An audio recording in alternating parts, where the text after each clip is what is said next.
A palavra está à disposição de Vossas Excelências pelo tempo de 1 hora e 30 minutos. Obrigado, Excelência. Saúdo a Vossa Excelência, nobre magistrado conduzindo essa sessão. A todos os nossos jurados aqui que vão ter um papel fundamental para esse julgamento, aos serventuários, aos colegas que estavam presentes da advocacia assistindo, a minha turma de Abaetetuba também, do primeiro semestre, que está assistindo esse júri. Em especial, o Dr. Rui Barbosa. É um professor assim, quem teve a oportunidade de assistir o júri, é uma aula que esse nobre professor ele dá para todos nós. Gostaria de saudar Vossa Excelência e dizer que falta muito, mas muito para chegar na sua envergadura. Antes de mais nada, eu gostaria de ler para os senhores jurados algo que é muito fundamental e muito importante para todo aquele advogado que milita na seara criminal. A ética. Como bem disse o Dr. Rui Barbosa, nos seus agradecimentos, pela minha postura e respeito. Júri não se ganha e nem se perde. E principalmente, júri não é lugar de barraco, de falsas acusações, de grosserias. E o profissional ele tem que estar atento para poder ter o devido respeito e, como diria a minha afinada avó, educação se traz de casa. E gostaria de ler para vocês, para os senhores jurados, quando um advogado ele passa no exame de ordem e que ele vai receber a sua carteira, nós temos que fazer um juramento. E eu vou ler para Vossas Excelências qual é o juramento nosso.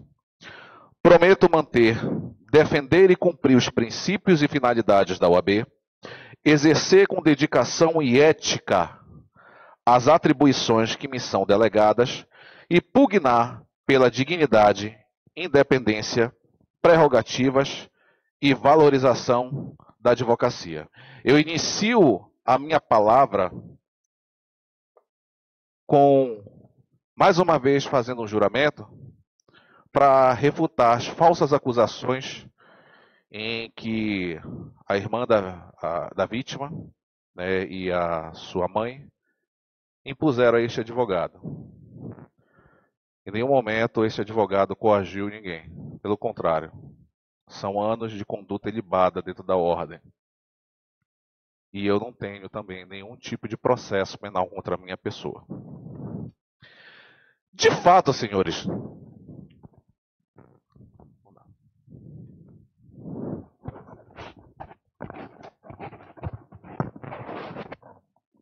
eu não gosto muito disso não. Agora melhorou.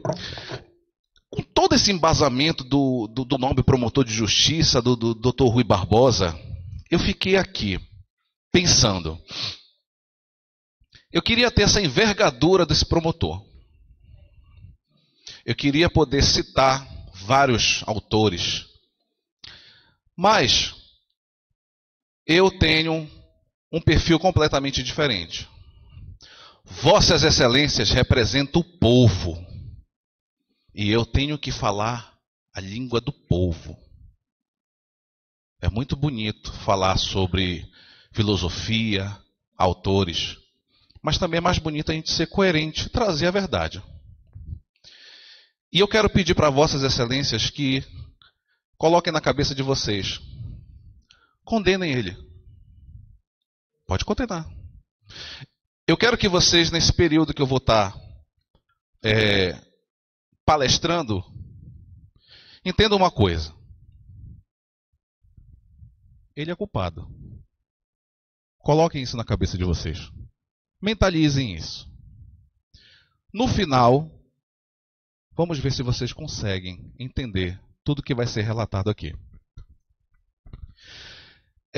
Muito foi dito, né, e usado contra este cidadão aí. E eu fico assim um pouco preocupado, porque tudo que é utilizado no processo, tudo que vem para o processo, é utilizado para acusação ou para absolvição. Mas ultimamente eu tenho percebido que quando vem alguma coisa que é colocada em dúvida, não tem nada a ver isso. Vamos mudar isso. Não é isso. Doutor Alexandre, pode colocar aquela imagem lá do laudo?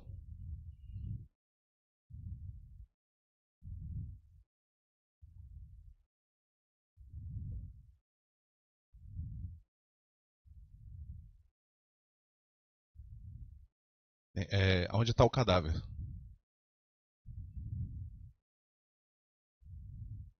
Não, mas eu quero o da jangular. Não. Esse aí.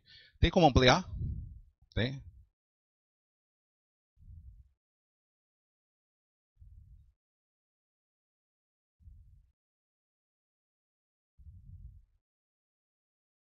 Isso, agora só centraliza, Alexandre, por favor.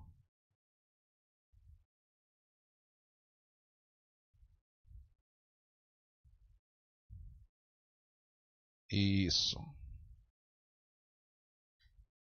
Muito bem. Eu quero essa imagem até o final.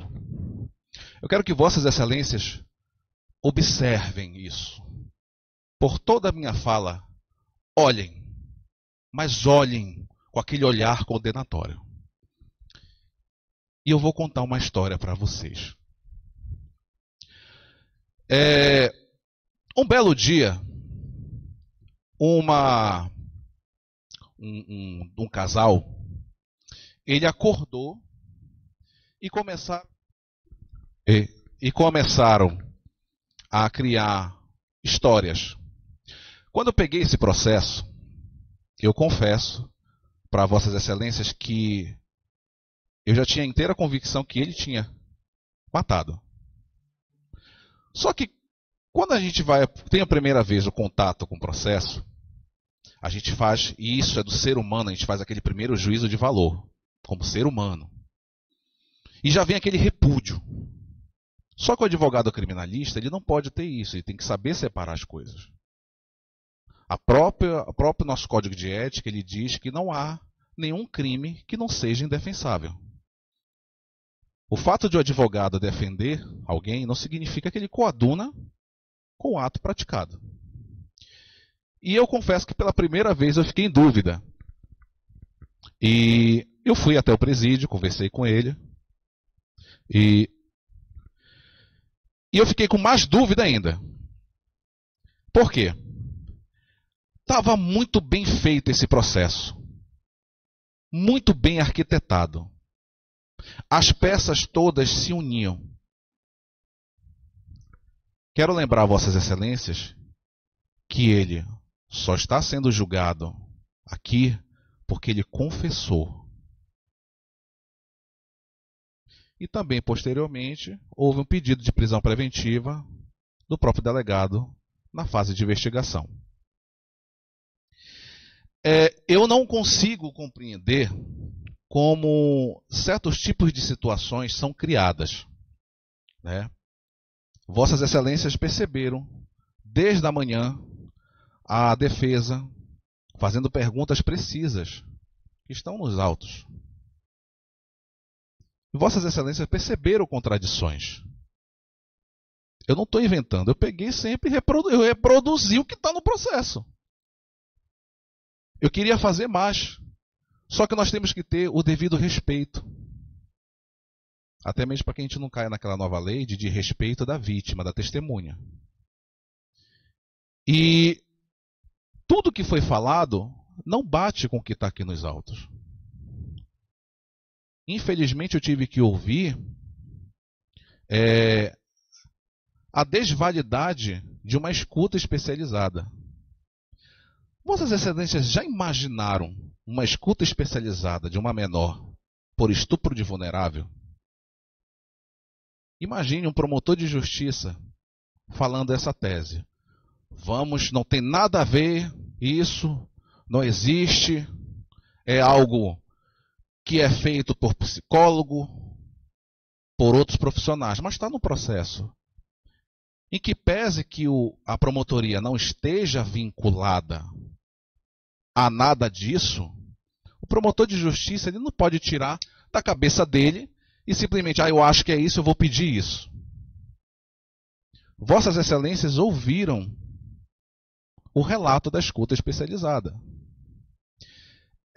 Por várias vezes eu perguntei, principalmente para a irmã da vítima e para a mãe, qual foi o tipo, além dela assumir, que mais a mãe do acusado pediu para ela falar. Porque, sinceramente, senhores, eu posso até acreditar que numa situação, em outro momento, poderia ter acontecido isso. Mas criar situações em que estava sentado no sofá, assistindo Vingadores. Vocês você consegue perceber esse liame? Não tem como uma pessoa, olha, eu fico imaginando assim, olha, assume o teu BO aí, tá? E safa o meu filho. E aí você vai falar o seguinte, quando você for ouvida na escuta especializada ou na delegacia, você fala o seguinte, que a tua mãe estava oferecendo pela tua cabeça 5 mil reais. E aproveita também fala que tu estava sentada no sofá assistindo os Vingadores, ele passou a mão nela. Relata também que houve situação de abuso de madrugada, de short. Por que eu fiz questão de ler o que foi o parecer da psicóloga até o final? Porque há uma contradição. Sim, há uma contradição. E a defesa não pode simplesmente tapar isso só com peneira. Não, eu vou ler somente isso aqui, mas eu não leio o resto. Isso não é defesa, senhores. Defesa é você não ter medo de vir aqui expor a escária do que aconteceu. Sinto muito pela vida da pessoa que foi retirada. Entretanto, a verdade ela tem que ser dita. Nós temos aqui, a priori, depoimentos concisos, mesmo liame, às vezes muda um acréscimo a mais, e Vossas Excelências ouviram ou lendo, quando ela foi ouvida lá na data de novo, ela já recuou. Não sei, Vossas Excelências lembram disso. Não sei, não vi. E a própria Sara acusa o próprio pai de ter dado 300 reais. Vossas Excelências não acham estranho isso? Mas vamos lá. Olhem bem esse cadáver. Eu acredito que muitos dos senhores, se não tiverem filhos, têm parentes. E eu quero deixar uma pergunta no subconsciente de vocês. Que medo é esse? Que coação é essa capaz de segurar o seu ânimo de irmão, de sangue, para não ir dizer assim, problema teu, tu pode me matar, mas eu não vou assumir nada, foste tu que mataste meu irmão. Sinceramente, senhores jurados, eu não entendo isso. Já que ela falou aqui tanto do sentimento do irmão, que o irmão era isso, que não tinha atrito, tinha mais atrito com Lucas. Eu não consigo entender isso. Que peso dessa ameaça é o suficiente para que eu não denuncie uma pessoa que matou meu próprio sangue? E sabe o que é pior? São duas coisas: o pai e a mãe.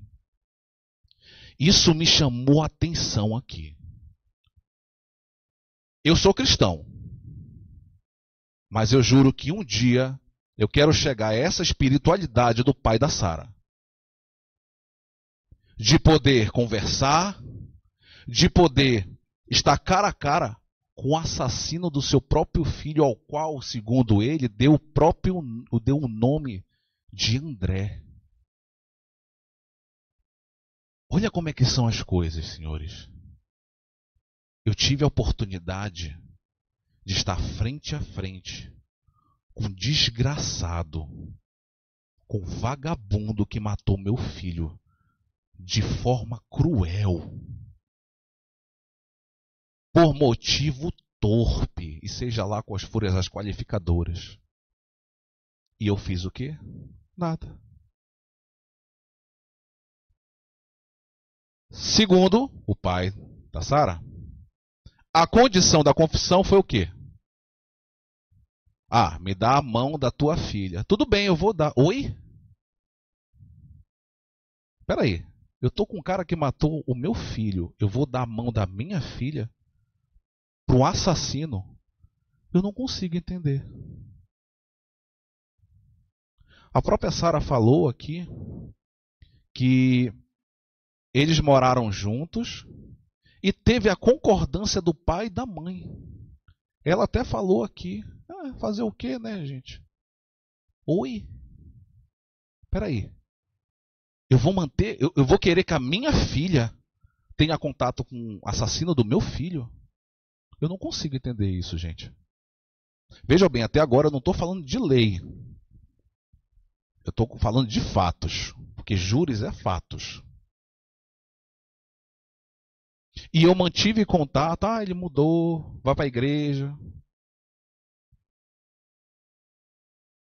Rapaz, se fosse um filho meu e uma filha minha, vocês podem ter certeza que se eu escuto um cabra desse aqui falar uma merda dessa, desculpe até a palavra, eu acho que quem estaria preso aqui seria eu, sendo julgado. Porque não tem essa espiritualidade. Eu acho que nenhum ser humano alcançou essa divina misericórdia que Cristo nos ensinou. Amar uns aos outros. E eu acredito que vossas excelências, assim como eu, também não têm essa espiritualidade toda. De perdoar e ainda colocar o assassino para dentro da minha casa. Fazer compras para o assassino. Alimentar a boca do assassino. Misericórdia, senhores. Espera aí. Vejam que eu estou pegando só os relatos. Eu ainda não fui para o processo. Eu estou pegando só os relatos aqui. E eu não fiz nada. E eu vou para a delegacia, eu escuto. Falo lá o que eu quero.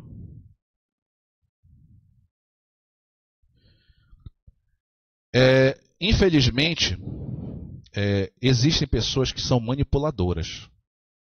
Vossas excelências sabem disso. Existem pessoas que vão na nossa mente. Quando nós temos espírito fraco, carne fraca, a gente cai. Aquele que não tem um piso, um alicerce, uma educação de família, que seja cristão, realmente foi cruel isso que aconteceu. Mas eu não consigo compreender toda essa história. E no lapso de dias, tudo mudou. Eu não estava lá. Eu só posso me ater ao que foi confidenciado, ao que eu estou trazendo aqui, e ao que está no processo. É o que eu posso fazer. Agora, o que nós temos aqui no processo? Nós temos uma primeira situação de depoimento dele informando que foi a Sara. Logo em seguida tem ela falando na escuta especializada, de forma contraditória. Talvez possa ter inventado, sim.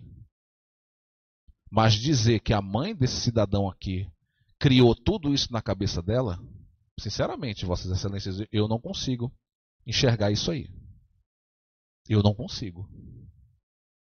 E aí logo em seguida, dias depois, um dia depois, já muda completamente. Aí eu já tenho um vídeo de confissão, aí eu já tenho ele dizendo que ele, ele teve o álibi de saber o horário de entrada e de saída.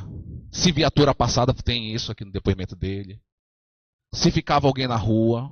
O cara convivia dentro da casa, gente. Vocês ouviram isso aqui? Diretamente. E não tinha nada. Aí eu tenho um depoimento que sumiu os 2 celulares. Aí o seu Carlos Alberto, que é o padrasto, conta uma versão diferente do que está no processo. Vossas Excelências escutaram isso. Ele disse o quê? Que o André encontrou com a Sara na rua. E o Vitor? Não foi esse depoimento que ele deu lá. E aí? Como é que fica? 2 depoimentos diferentes. Perguntei do Igarapé. Não. Não sei.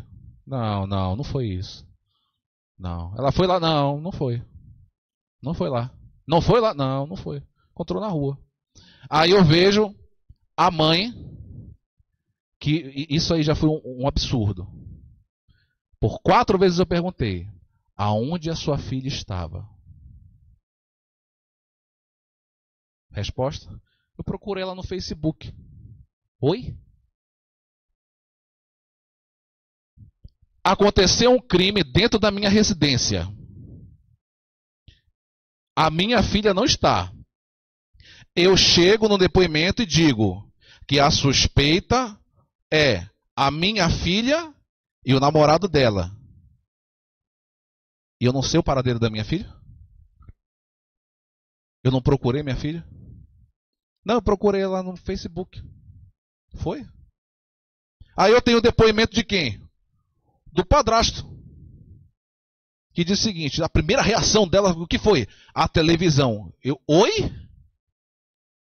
Peraí, não. Deixa eu ver se eu entendi aqui. Eu até estava ali comentando. Peraí. Eu entrei na minha casa, a primeira coisa que eu dou... Meu Deus, levaram a minha televisão. Aí depois que eu...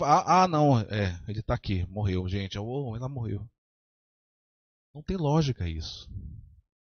Não tem absolutamente lógica alguma. Vejam bem, até agora eu estou falando somente de fatos que levaram lá na frente, né, o pedido de prisão dele. Doutor, mas aí sumiu a bendita televisão, né, que foi muito falada aqui. Eu nunca vi uma televisão tão cobiçada, senhores, como hoje aqui. Porque levaram. De fato, levaram. Só que esqueceram de contar uma coisa para Vossas Excelências. No relatório do delegado, ele fala uma coisa aqui muito interessante.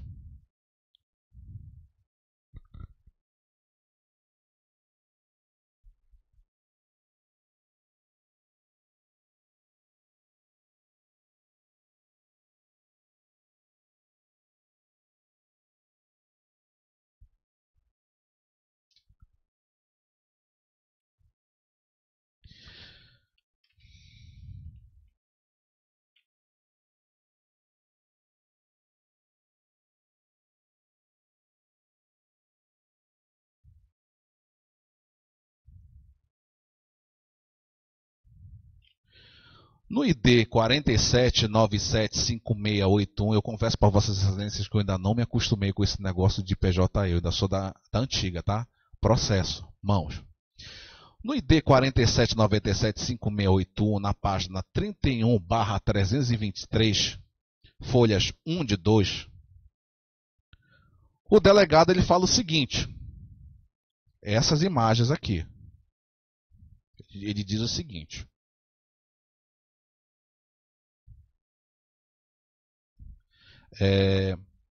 47975681. 5681. Isso. Se for puxar pelo PJE, isso. Pode baixar. Aí, pode ampliar. Mais um pouquinho. Aí. Olha só o que o delegado falou, senhores jurados. Eu vou sair aqui da frente e vou ler para Vossas Excelências.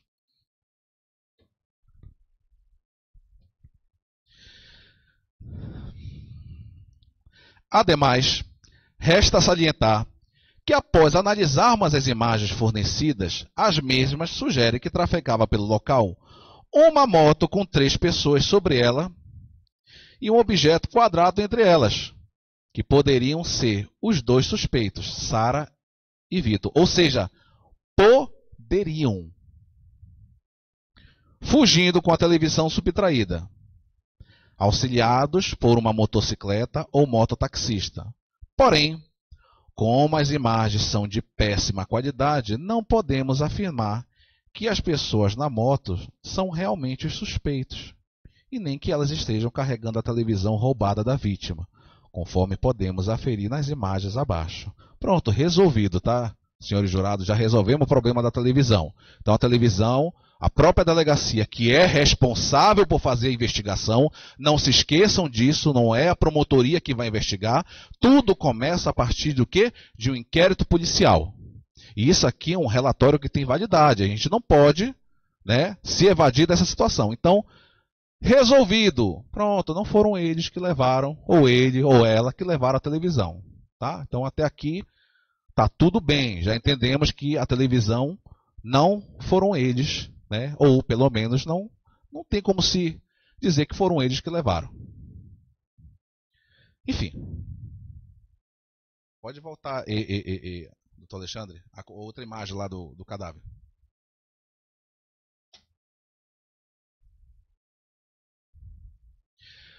Vossas Excelências lembram do Léo, que foi muito falado aqui? Porque o Léo presenciou, porque o Léo não sei o quê, porque o Léo... Pois é, o Léo é o menor de idade, na época. E ele também foi ouvido, né? E a única coisa que ele disse foi o seguinte, que em determinado momento, pela parte da tarde, ele viu os 2 sentados. E quando ele voltou, ele também viu os 2 sentados. Só. Ele não viu o crime, ele não viu televisão, ele não viu mancha de sangue, ele não viu absolutamente nada. Só esqueceram de falar isso para Vossas Excelências.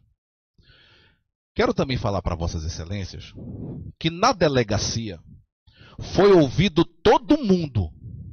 Todo mundo que vocês possam imaginar. Quem? O padrasto, a mãe da vítima, a irmã da vítima, o pai que só foi ouvido uma única vez, porque depois procuraram ele para participar da audiência, ele não participou, ele não veio, porque, segundo o oficial de justiça, ele mudou de endereço. Por isso que eu perguntei para ele se ele ainda continuava no mesmo endereço. Foi ouvido outras pessoas. Lembra daquele vizinho que estava baldeando, vomitando? Vossas Excelências lembram disso? Pois ele também foi ouvido. Por quê? Foi relatado muitas informações. Todos eles foram ouvidos. Inclusive tem até uma moça aqui que ela relata que viu este cidadão aqui amolando uma faca no porte. O que me chama a atenção é que todo mundo viu alguma coisa e não chegamos a lugar nenhum. Porque tudo isso que aconteceu aqui gerou o quê? Por causa da confissão dele. Esse cidadão, ele confessou, infelizmente. Ou felizmente, depende do ponto de vista. Depende de como você está enxergando isso. A dona Cláudia em nenhum momento foi ouvida aqui. Nenhum momento. Nem a Luana. Não foi ouvida.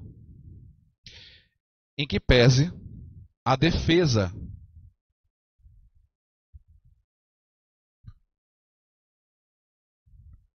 Alexandre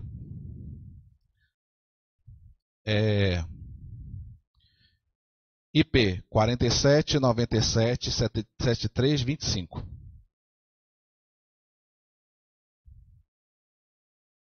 Isso.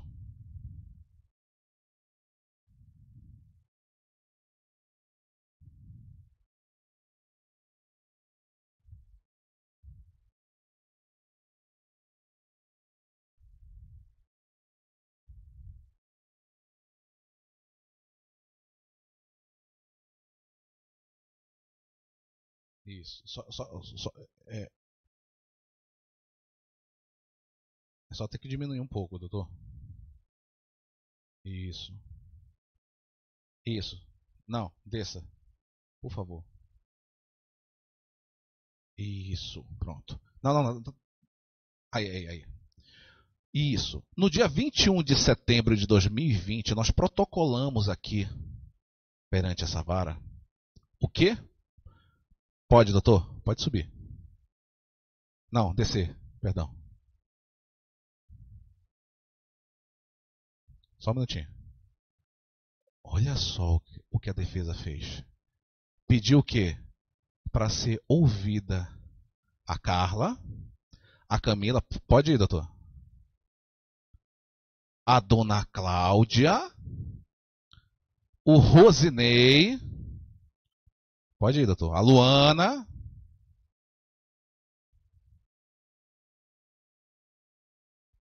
pode parar aí.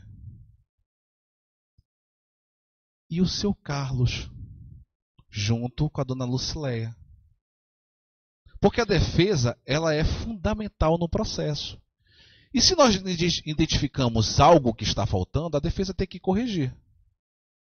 E junto com esses pedidos aí, então, nós também colocamos prints das conversas, né, que nós conseguimos, do Facebook e do WhatsApp. Porém, utilizando dos argumentos do promotor de justiça, ao qual tenho muito respeito, em que ele disse que eram conversas em que, olha, passa aqui que eu passo dali.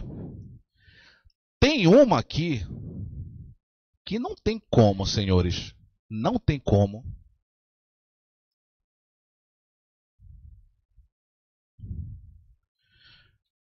dizer que isso aqui foi feito na calada da noite. Não tem como. Porque este print aqui é de uma rede social. Quando a dona Sara, quando o cidadão aí foi preso, a dona Sara ficou aqui fora, se relacionou e engravidou, né? E começou a postar, né, pedidos para fazer arrecadação de enxoval, fralda e tudo mais. Doutor, ID 47977329.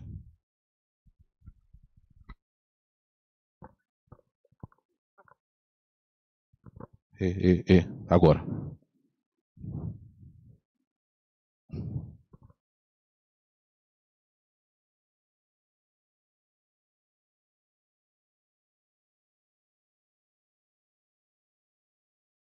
É onde está o Breno Ferraz. Isso.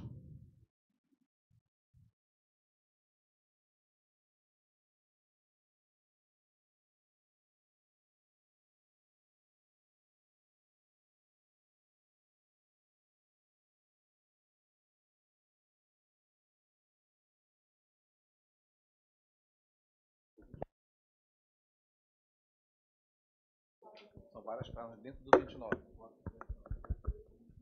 Isso. Breno Ferraz. E pronto.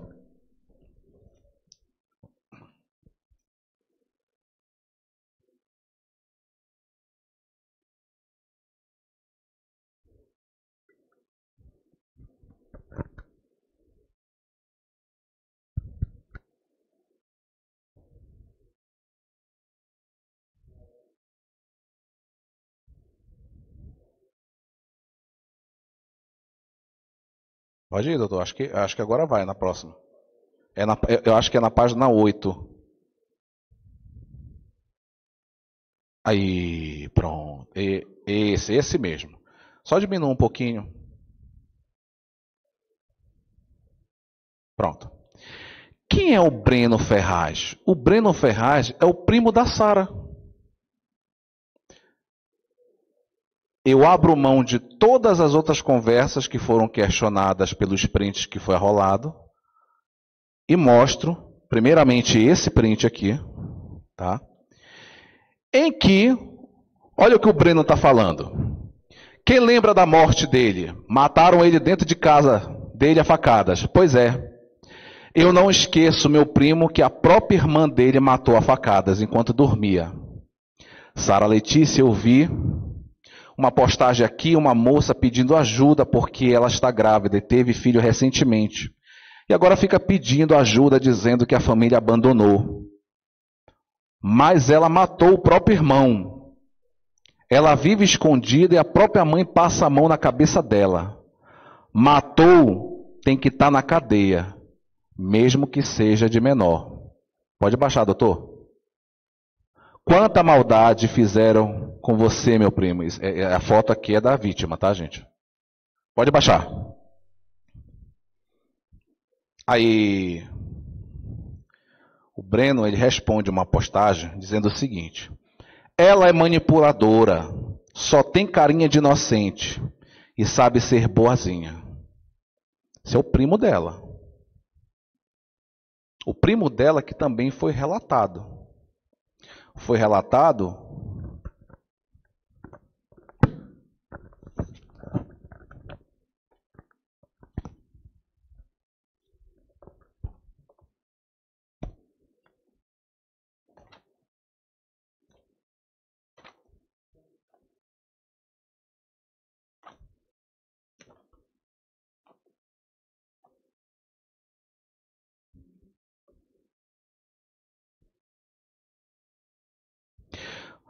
Foi relatado no depoimento dela, ao ser questionado se a Sara fazia uso de entorpecente. Aí, nesse exato momento, ela informa que o primo, segundo o primo dela me falou, o Breno, eles usavam, mas não na minha frente, eles nunca usaram.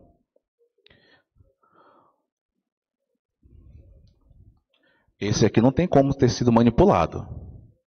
Não tem como, porque isso aqui está numa rede social para o público. Mas vamos lá.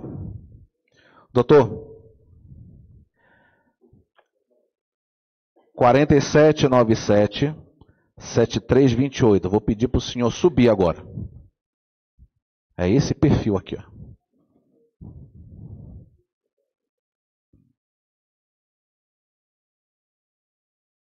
A página é a página 4. Ó. É esse aqui, esse perfil. Isso.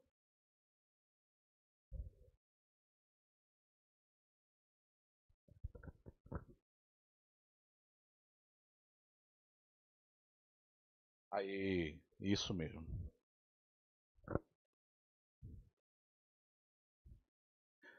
Pode baixar, doutor. Pronto. Aí. Esse aqui é o perfil dela, do Facebook. É. O perfil.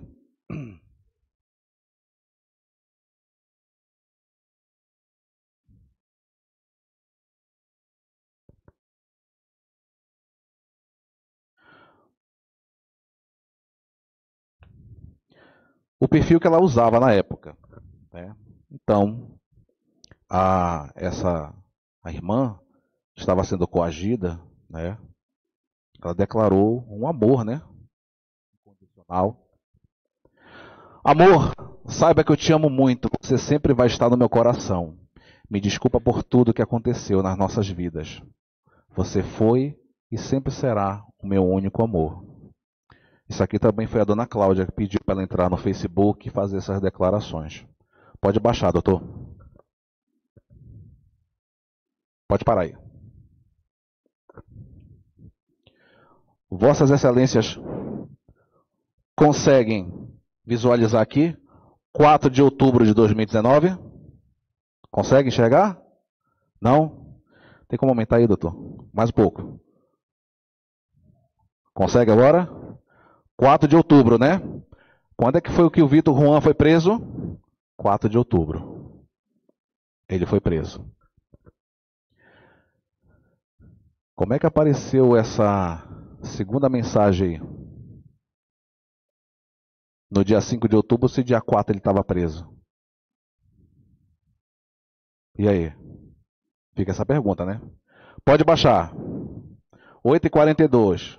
Você é a mulher da minha vida. 15h01 da tarde. Amor, eu te amo. 9 de outubro ela responde. Oi. Amor, eu te amo tanto. Vá baixando, doutor. Ponto. 23 de outubro. O cara já estava preso. Dona Cláudia, mais uma vez pedindo para que ela postasse nas redes sociais esse amor incondicional para livrar o filho dela, né? Sobrinho dela, no caso. Né? Na saúde, na doença, na alegria, na tristeza, na riqueza, na pobreza, até que a morte nos separe. Eu vou te amar apesar de tudo e de todo. Pode baixar, doutor. Te amo. Te amo apesar de tudo. Te amo. Nossa, muita declaração de amor. O que a dona Cláudia deve ter feito todos os dias para essa moça postar isso, nossa, me surpreende, viu? Vejam bem, eu postei 2 situações aqui, mostrei para vossas excelências, que não tem nada a ver com o que foi questionado com o promotor. Então esqueçam. De fato, foi manipulado ali. Vamos concordar, tá? Mas aqui não tem como ser manipulada. Não tem como. E a riqueza, né, de detalhes que essa moça ela dá nos 2 depoimentos, porque o primeiro depoimento ela afirma em sede de escuta que foi ela, e conta um monte de coisa. A psicóloga, que é a profissional competente, não somos nós, relatou o quê? Depoimento contraditório, dúvida, o crime premeditado, tudo bem. A defesa não teve problema nenhum de mostrar isso. Um mês depois, em junho, vossas excelências lembram disso. Em junho, bem, foram feitos quesitos. Aí ela já começou o quê? Com o pé atrás. Já começou a mudar. Já apareceu a figura do pai oferecendo R$300, né? Já aparece, já retira a parte do estupro, já coloca outra coisa, né? E para que não fique uma coisa assim, de que não foi feito, medido nenhum esforço,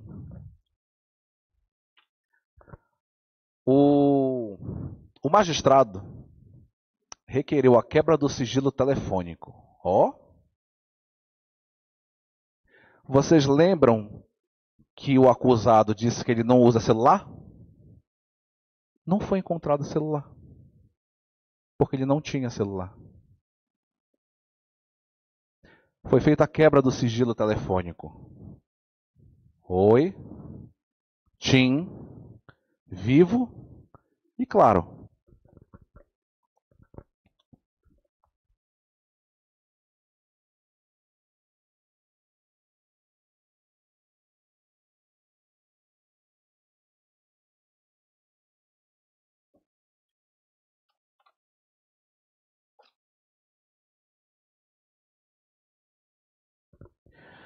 Doutor? 47975744.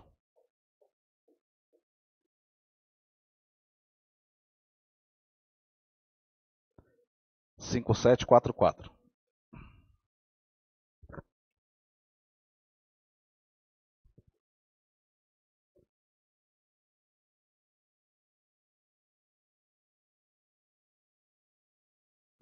Cento e 114.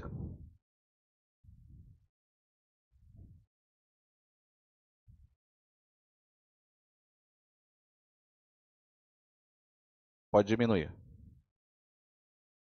Não, pode diminuir.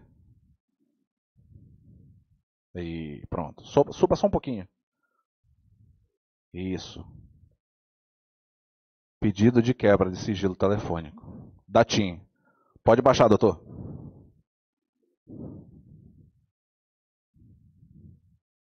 Ofício enviado. Pode baixar. Pode parar? Agora da Vivo. Pode baixar, doutor. Ofício enviado. Vá baixando. Pode parar? Da Claro. Pode baixar, doutor. Ofício enviado. Pode baixar. Para. Ofício da pedido da Oi. Pode baixar. Ofício enviado. Vai baixando, doutor. Pode baixar. Parou? Primeira resposta da Oi. Nada consta. Pode baixar, doutor. Segundo, da TIM. Não foram encontrados registros relevantes à informação solicitada. Dados cadastrais, não foram encontrados registros referentes à informação solicitada. TIM, pode baixar, doutor. Pode parar. Pode baixar.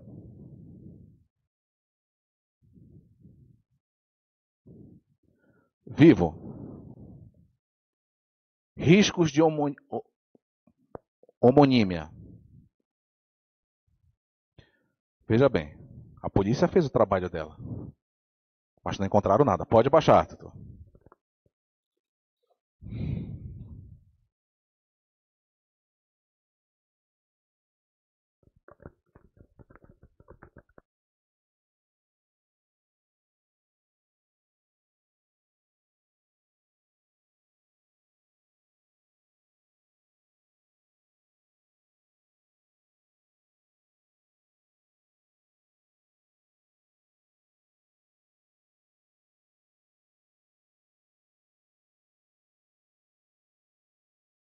Doutor, nessa mesma estreita aí, 136, a folha. Eu acho. Eu acho que é isso mesmo.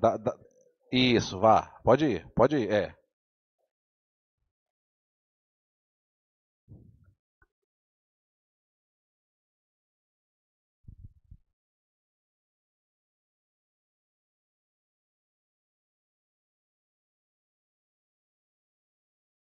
Isso.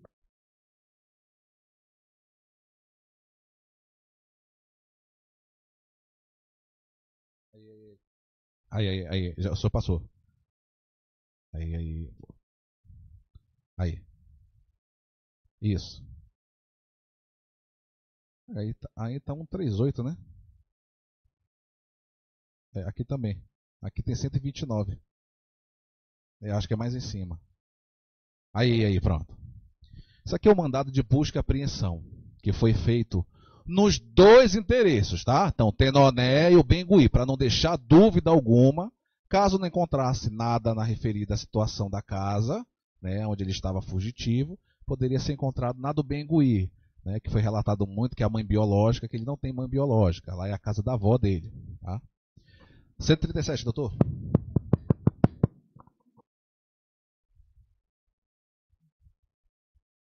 Auto circunstanciado de busca e apreensão. Nada de ilícito foi encontrado na referida residência. Pode passar, doutor. 138. Pode parar. Agora do endereço Tenoné. O outro foi do Bengui, agora do Tenoné. Pode baixar, doutor. Pode parar. Também nada de ilícito foi encontrado na residência do Tenoné.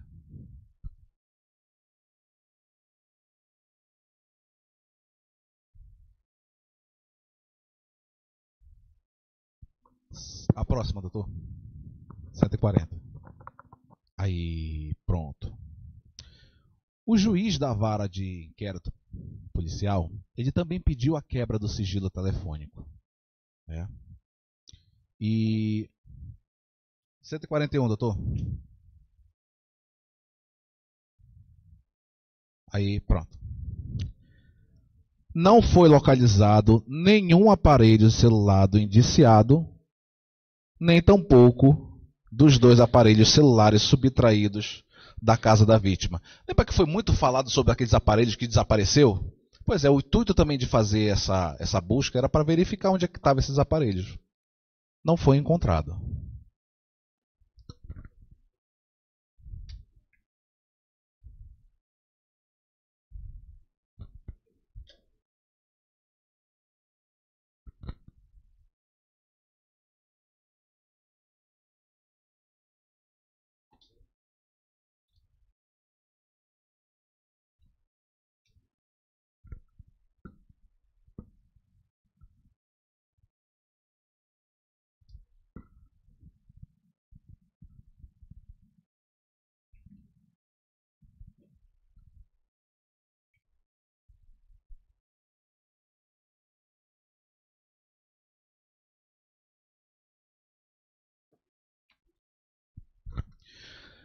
Senhores jurados, um processo ele é feito de fatos, né? Para se chegar numa situação dessa aqui, eu tenho que ter o quê? Eu tenho que ter a materialidade. A materialidade existe. Uma pessoa faleceu. Com base nessas informações, vai se construindo o juízo de valor, que é de responsabilidade do próprio delegado fazer isso. E com base nessas informações, é encaminhado ao Ministério Público para oferecimento ou não da denúncia. Quero refutar também um instituto que o Dr. Rui Barbosa mencionou aqui, que foi sobre a revogação de prisão dele. No dia que aconteceu, no dia que seria a audiência dele e que eu tive acesso a toda essa documentação aqui, a primeira coisa que eu fiz, diferente de alguns colegas, foi o quê? Correr para o colo do pai. E quem é o pai? O Ministério Público. Não é o fiscal da lei? Não é o responsável por averiguar as informações? Ele não é o dono da ação?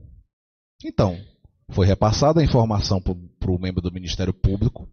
A priori, nesse dia, nós não entramos com pedido de revogação de prisão. Pedimos a suspensão da audiência para que fosse apreciado tão somente todo o material que foi colocado no processo. Então não houve nenhum tipo de ilegalidade, nem da parte da defesa e nem da parte da promotoria. Tudo estava nos conformes. E a defesa ela não fez o pedido de revogação nesse dia. Foi marcada uma nova audiência, que foi aquelas que Vossas Excelências assistiram, né? E lá sim foi confrontado um monte de situação, né? Todas as coisas. E aí sim, nós fizemos o quê? As alegações finais e pedimos a revogação de prisão do referido acusado.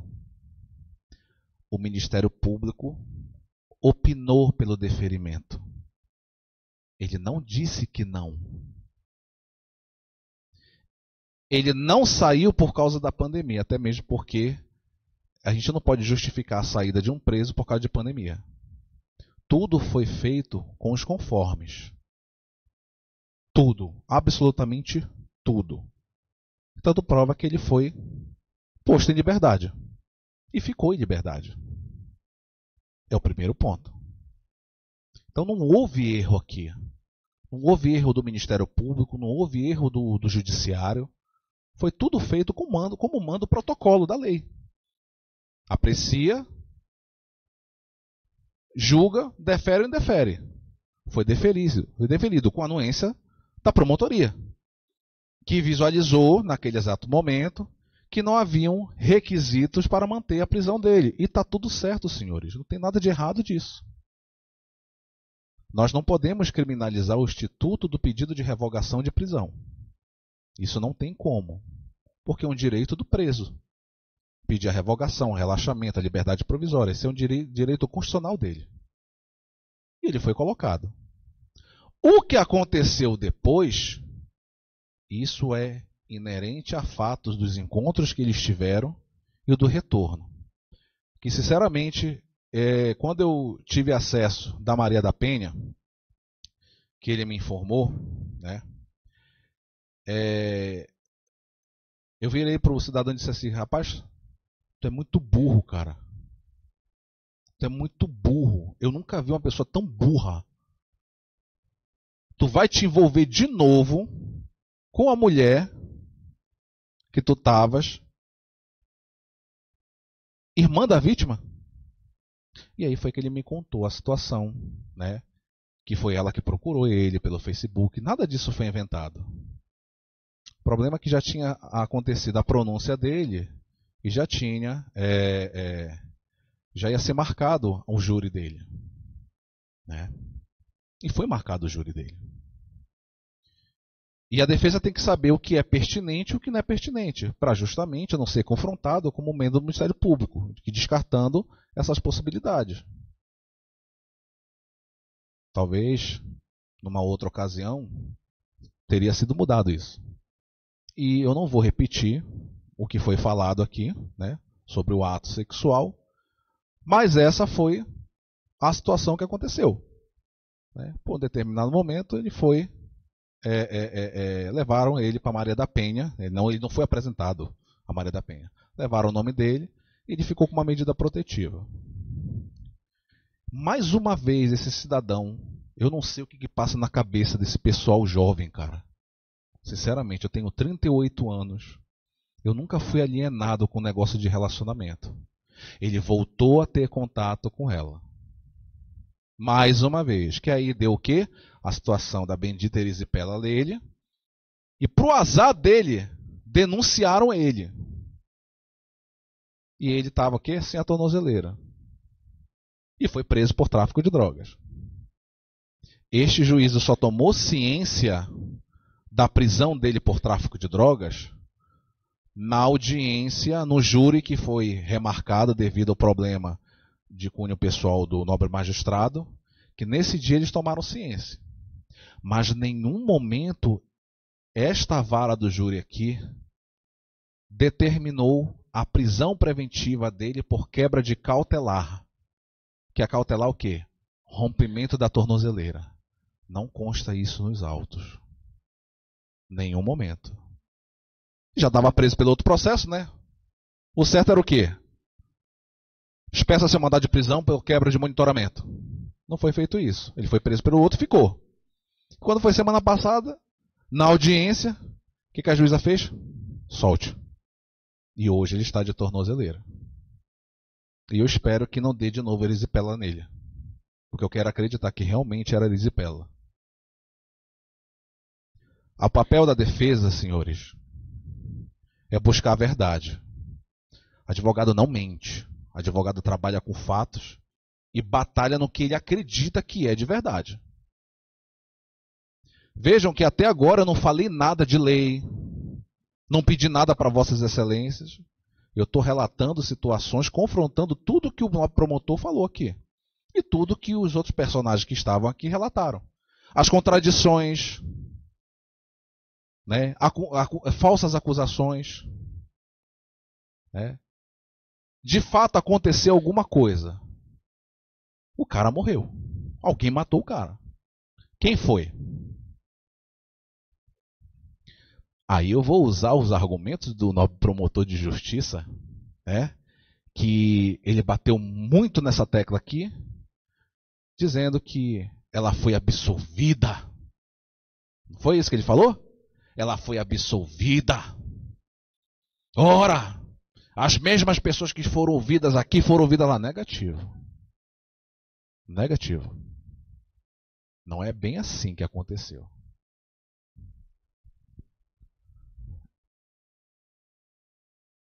Doutor?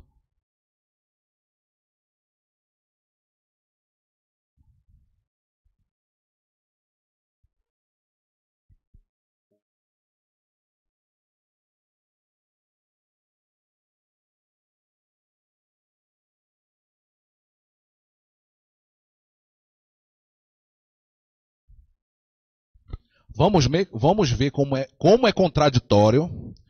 Ministério Público, lá, órgão acusador da dona Sara. E Ministério Público aqui, órgão acusador do Vitor Juan.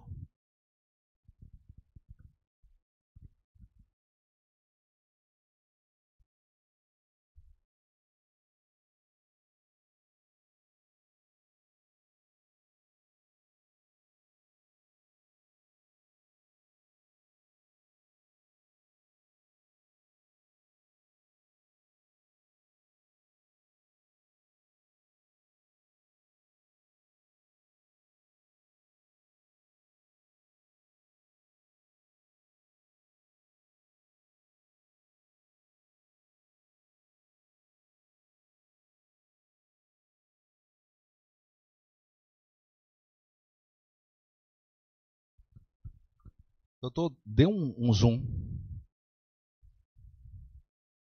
Isso. Eu vou ler para vossas excelências a decisão da magistrada da vara de execução. Perdão, da vara da infância e da juventude. Para que fique bem claro na cabeça de vossas excelências, como é diferente. E aqui, aquele velho ditado dos antigos que a mesma madeira que dá em Chico tem que dar em Francisco, é o que vai acontecer hoje aqui, se vossas excelências entenderem por isso. Essa é a decisão. Conforme se depreende, através do conjunto probatório acostado nos autos, a autoria do ato infracional não restou devidamente provada, uma vez que a representante negou sua participação na conduta ilícita. Opa! Então, negar eu posso. É um instituto válido, eu posso negar, que não fui eu. E nenhuma das testemunhas ouvidas em juízo presenciou a prática do ato infracional, o que impede afirmar que a mesma concorreu para o ato ilícito.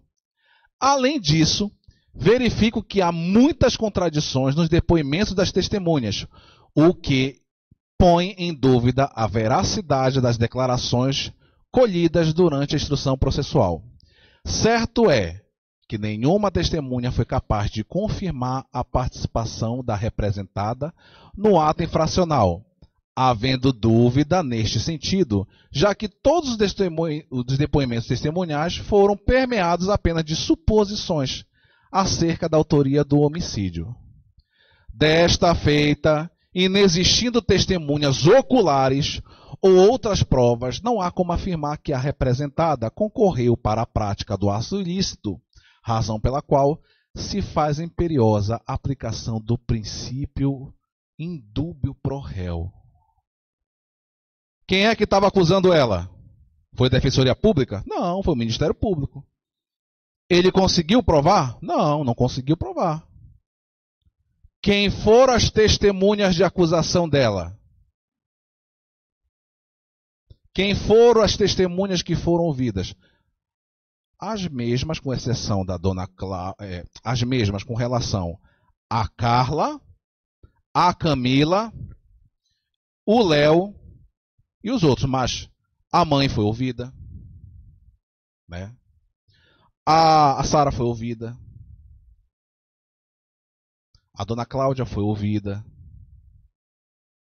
E olha que bacana, ela foi absolvida lá. Pelos mesmos fatos que foram corroborados aqui, porque, vossas excelências, tudo que foi juntado aqui está lá. E tudo que lá também foi juntado para cá, que é uma coisa que nós chamamos de prova emprestada. Então, por que que lá a madeira, né, já que ela confessou e depois desconfessou, por que que lá ela é válido ela ser absolvida, né, e aqui ele não pode ser absolvido? Sabe por que aqui ele não pode ser absolvido? Porque aqui tem uma confissão dele. Dr. Berg lá tem uma confissão? É, tem uma confissão. Só que lá o promotor de justiça não conseguiu provar. E ela foi absolvida. Senhores, com base de todas essas informações, sem mais delongas, não tem muito o que se falar.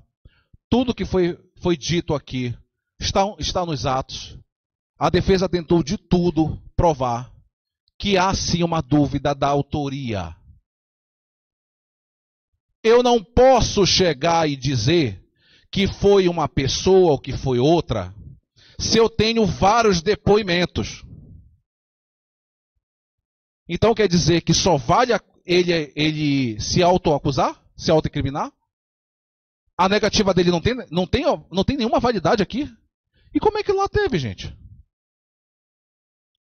Ah, porque é cabeça de juiz diferente. Negativo. A lei é única. Se há dúvida, eu não posso condenar uma pessoa na dúvida. Eu, como advogado, não posso dizer para os senhores quem foi que matou. Eu não posso nem dizer que foi a Sara. Não tem como. Ah, doutor Berg, não tem porque tem uma sentença lá. Não. Não tem. Porque uma pessoa que mente 2 vezes, fica mudando de depoimento, assim como ele, que validade eu tenho? Como é que eu vou provar para vossas excelências que não foi ele? Eu estava lá? Viu aqui que a juíza falou? Testemunhas, não há testemunhas oculares? E por que aqui não pode ser utilizado isso? Por que não pode ser utilizado que não houve pessoas lá que estavam presentes? Óbvio, porque o crime nunca tem. É relativo. Tem algumas pessoas, alguns fofoqueiros, vizinhos que às vezes ficam. Teve um aqui que vomitou tanto que acabou, foi até ouvido, mas depois foi descartado. Mas eu não posso chegar para vossas excelências e dizer o seguinte: ele é inocente. Eu não vou fazer isso. Porque é um tiro no pé que eu estou dando aqui. A defesa não veio preparada para dizer que não foi ele. E nem tampouco veio preparado para dizer que foi a Sara. Eu já participei de outros júris e sempre é a mesma coisa. A gente tem que se ater em todo o conjunto. Não é só uma coisinha, não é só um print. Tem que ser todo um conjunto, toda uma situação, para que a gente possa ter a certeza. E eu tenho certeza que vossas excelências estão em dúvida. E na dúvida, absolva-se ele. Eu costumo dizer para os meus alunos o seguinte, e principalmente os que estão em Abaetetuba, prestem bastante atenção que vocês vão ser advogados um dia. No júri, não se tem ganhador e vencedor. Sabe por quê? Porque se vossas excelências acatarem a tese do Ministério Público, a justiça foi feita. Mas a dor da família vai junto quando ele for para a cadeia. E se for o inverso? E se vossas excelências entenderem pela tese da defesa, que é o quê? Há uma dúvida, absolva-se. E isso é lei, está aqui em dúvida pro réu. Na dúvida, absolva-se. Ganhamos? Não. Não ganhamos. Porque ninguém vai trazer de volta aquela pessoa que morreu. A dor vai continuar. Vossas excelências conseguem entender isso? Que num júri não tem eu ganhei ou eu perdi? Isso é muito complicado aos olhos de quem não consegue entender. Então o que a defesa roga é sim, tanto se ele for condenado, foi feita a justiça. Se ele foi absolvido, também foi feita a justiça. Faltou empenho da delegacia procurar saber mais? Faltou empenho de procurar saber mais quem eram as pessoas? Não posso falar. Isso é muito complicado, é muito relativo eu questionar um instituto tão nobre como é da Polícia Civil. E eu quero deixar uma coisa registrada, viu, doutor Rui Barbosa? Esse promotor de justiça, todas as vezes que a defesa se dirigiu até ele, ele nunca fechou as portas para a defesa. Ele sempre ouviu. Judiciário é isso, é para andar de mãos dadas. Aqui não existe inimigo. E todas as vezes o promotor ouviu os nossos clamores, os nossos anseios, e com a sua sabedoria, doutor Rui Barbosa, o mesmo foi coerente e tomou as decisões certas. Tudo bem que às vezes o doutor Rui Barbosa pode deixar a gente surdo. Né, doutor Rui Barbosa? Mas esse promotor, eu tenho um carinho muito especial por ele, porque ele dá uma aula para todos nós. Nós somos eternos aprendizes. Então a defesa vem rogar.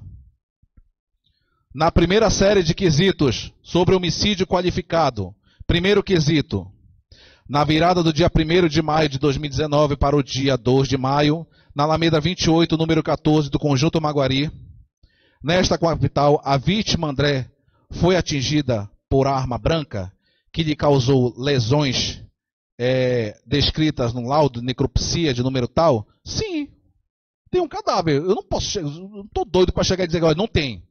Não mataram ninguém, não. Tem. Existe a materialidade, certo? Existe. Então, há a materialidade, existe um cadáver e foi feito todo o procedimento. Agora vem sobre a autoria. Segundo quesito, o réu Vitor Juan foi autor do fato em que foi vítima o André de Souza Brasil? Não sei. Há dúvida. Se há dúvida, absolva-se o acusado. Isso é fazer justiça. Eu só posso, e vossas excelências estão diariamente aqui nesses júris e fazem a justiça, seja condenando ou absolvendo. E vossas excelências, pode deixar a parte, já estão taribadas faz muito tempo com o negócio de júri. E sabe quando o caboclo está mentindo e quando está mentindo. E sabe principalmente como a defesa está trazendo um show de pirotecnia aqui. Quesito de lei. O jurado, terceiro quesito, o jurado absolve o réu Victor Juan? Sim. Porque há dúvida. Na dúvida, absolva-se o acusado. O segundo quesito é sobre o furto. Esse aí eu não preciso nem falar de novo para vossas excelências, né? O próprio relatório aqui da Polícia Civil já diz que não tem como dizer que foram eles. E nem eu posso dizer e chegar para vossas excelências e dizer assim, olha, foi ele. Foi a Sara que levou a televisão. Não tem como. Então a gente se baseia no quê? No que a autoridade policial diz. Que é o quê? Não sabemos identificar. Não temos como.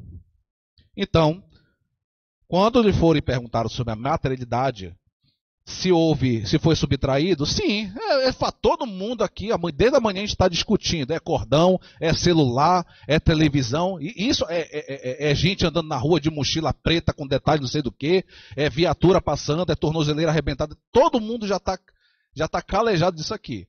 Nós já sabemos, já entendemos. Sumiu a televisão, ponto. Sobre a autoria. O Victor Juan foi autor da subtração de uma televisão? Não. A própria delegada disse que não tem como afirmar. Nem as próprias testemunhas, todas as testemunhas ouvidas aqui, relataram o quê? Que foi subtraído, mas nenhuma disse quem foi. Há suposições. Foi a Sara. Um diz que foi a Sara. A outro diz que foi o Victor. Aí um diz que foi na boca de fumo. Aí o outro diz já dá uma outra versão. Aí fica complicado, né, senhores? E o terceiro e último, os jurados absolvem o réu Victor Juan no quesito também do furto. Sim. Senhores, muito obrigado. Que Deus ilumine e dê a sabedoria que vossas excelências tomem a decisão certa. Muito obrigado.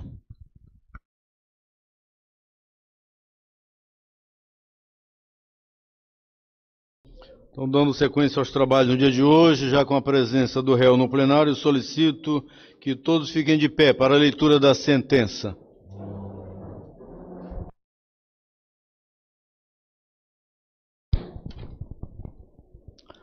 Sentença, vistos, etc. Submetido pronunciado Victor Juan Silva Lima, a julgamento pela Egrégio Primeiro Tribunal do Júri da Comarca da Capital, o Conselho de Sentença acatou a tese da acusação de homicídio qualificado e furto simples, exibidos os artigos 121, parágrafo 2º, inciso 3 e artigo 155, caput, ambos do Código Penal Brasileiro, reconhecendo por maioria de votos que o réu Victor Juan Silva Lima foi o autor dos crimes de homicídio qualificado e furto, em que foi vítima André de Souza Brasil. A pena combinada ao crime de homicídio qualificado é de 12 a 30 anos de reclusão. A pena combinada ao crime de furto é de 1 a 4 anos de reclusão e multa. Considerando os critérios legais dos artigos 109 e 68, ambos do Código Penal Brasileiro, o réu Victor Juan Silva Lima agiu com culpabilidade em grau máximo, com intensidade de dolo, uma vez que atingiu a vítima com instrumento faca por meio de ação pérfuro-cortante, causando-lhe hemorragia interna e externa, devido a feridas pérfuro-incisas da artéria carótida e veia jugular esquerda e da artéria pulmonar esquerda, conforme laudo de necrópsia médico-legal DID 47977-307. Possui antecedentes criminais, dentre os quais tipos penais de tráfico de drogas e de violência doméstica, conforme certidão de antecedentes juntada aos autos. É tecnicamente primário na forma da lei. Conduta social não avaliada nos autos, mas, a meu ver, pessoa com comportamento inadequado para viver em sociedade, com comportamento antissocial, considerando seus reiterados envolvimento em ilícitos penais. Personalidade não avaliada nos autos, mas, a meu ver, pessoa que demonstrou agressividade e extrema frieza emocional no cometimento do delito, posto ter ceifado a vida da vítima com várias facadas. Os motivos. O crime tem característica de estar relacionado a desavenças anteriores entre os protagonistas, em especial pelo fato dos familiares da vítima não aceitarem o relacionamento, namoro, entre acusado e adolescente Sara Letícia de Souza Brasil, irmã da vítima. As circunstâncias. Pode-se afirmar que a vítima foi atacada de forma covarde e cruel no interior de sua residência, ao ser atingida com várias facadas por meio de ação pérfuro-cortante, ressaltando-se ainda que, conforme afirmado no plenário do júri pela adolescente Sara, tanto esta quanto o acusado encontravam-se sob o efeito de entorpecentes.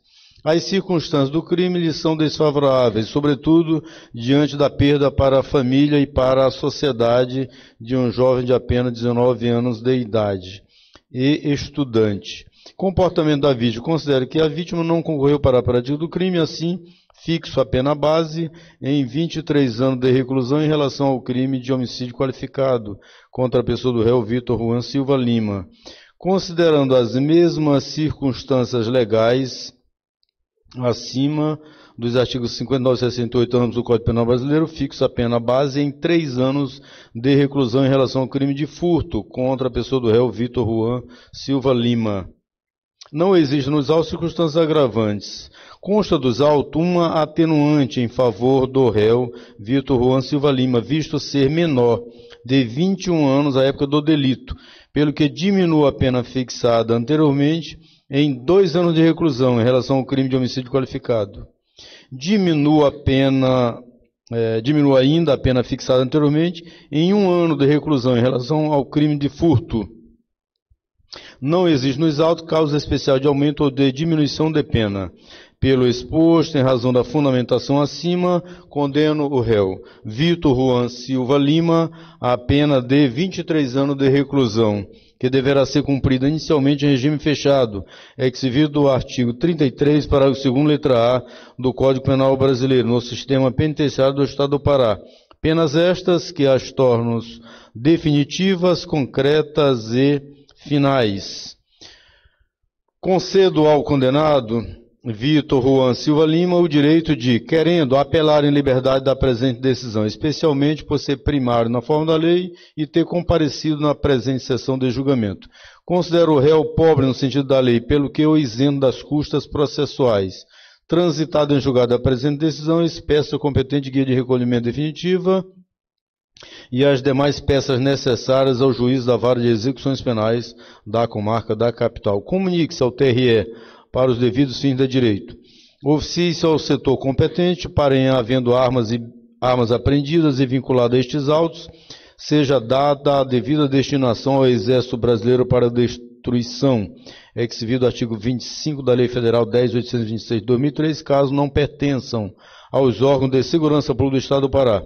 Sentença publicada em plenário, pelo que ficam devidamente intimadas as partes. Plenário Elsma Bittencourt, do Egrégio Tribunal do Júri da Comarca da Capital, aos 2 dias do mês de maio do ano de 2022, precisamente 19 horas e 31 minutos.